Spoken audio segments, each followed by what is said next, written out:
হে কৃষ্ণ, রাধে রাধে। আজকে নিবেদন কৃষ্ণ ভাবনাময় কর্ম। বদ্ধজীব জড় কলুষের দ্বারা কলুষিত, তাই তাকে নিশ্চিতভাবে জড়জাগতিক পারিপার্শ্বিক অবস্থার মধ্যে কাজকর্ম করতে হয়। কিন্তু তা সত্ত্বেও তাকে এই পরিবেশ থেকে বেরিয়ে আসতে হবে। যে পন্থা অবলম্বন করে বদ্ধজীব এই পরিবেশ থেকে মুক্ত হতে পারে তাকেই বলা হয় কৃষ্ণ ভাবনামৃত বা ভগবদ ভক্তি।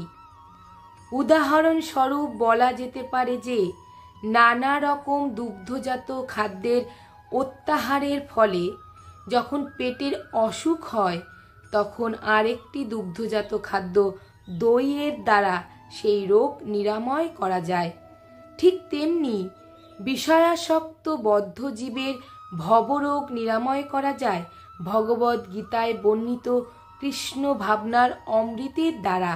ভবরোগ নিরাময়ের এই পন্থাকে বলা হয় যজ্ঞ, অর্থাৎ যোগেশ্বর বিষ্ণু বা শ্রীকৃষ্ণকে তুষ্ট করার জন্য কাজকর্ম বা যজ্ঞ করা। জড় জগতে যত বেশি কার্যকলাপ কৃষ্ণ ভাবনায় অথবা বিষ্ণুর জন্য অনুষ্ঠিত হয় সম্পূর্ণ অভিনিবিষ্টভাবে, তার ফলে তত বেশি জড় পরিবেশ চিন্ময়ত্ব লাভ করে। হরে কৃষ্ণ।